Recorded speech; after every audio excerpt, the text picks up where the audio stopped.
Amazing Grace by Jonathan Kozol is a nearly life-changing story covering the insane lives of the people living in the South Bronx in the early 90s. After learning great details about many characters' lives, it takes some thinking to get to the heart of what this book is truly about. There are many different themes and ways to take Kozol's words, but there's something specific that really stood out to me. In my piece, I used magazine scraps from the September 2019 issue of Rolling Stone, and the obvious words on the front say, "Children, we can survive." The main point I wanted to focus on is that the children we are reading so much about are bringing an immense amount of hope. It's not an obvious statement when looking at the surface, because how could one be hopeful when they are watching murders and drug use take place every single day, but it's true.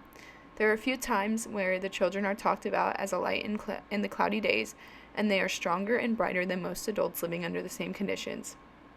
While it seems like they should be crushed or even traumatized because of their circumstances, they seem to be the only ones that think there's hope. The image in the left bottom corner is a picture of African Americans praying. Faith and religion is what gives these children such hope. They speak of heaven and long for that sense of happiness and stability.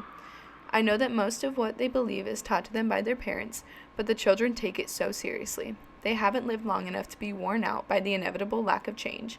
Prayer is their escape from reality, and it gives them hope for one day leaving the South Bronx, a considerably hellish area.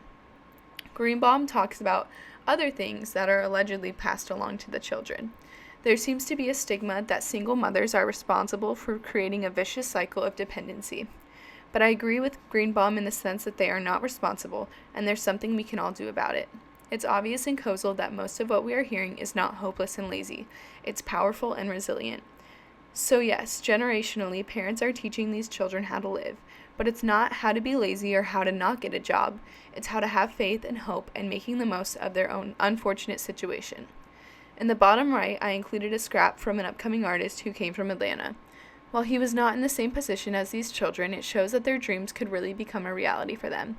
I think the most disappointing part about hearing the children talk is that while they do have hope, I don't think any of them see it as an actual reality.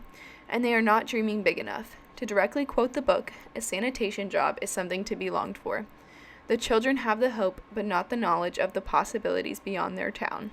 It makes this situation even more pitiful and disappointing. What I praise Kozol the most for is the way he turns these people into a reality and not just something we hear about at Christmas time. As Mancios discusses in his piece, the poor become statistics rather than people, and the media forgets that these people are real and really suffering.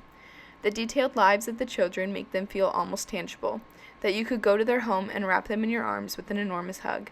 It makes you feel deeply for them, and as Kozol says, even feel ashamed for your own good health. But because these children are a light, they are also giving readers a break from the intensity of the rest of the story. The children are convincing. They can survive. The principal of PS 65 from the novel, Manuel Rodriguez, simply puts it. He says, "I find these children beautiful," and I couldn't agree more.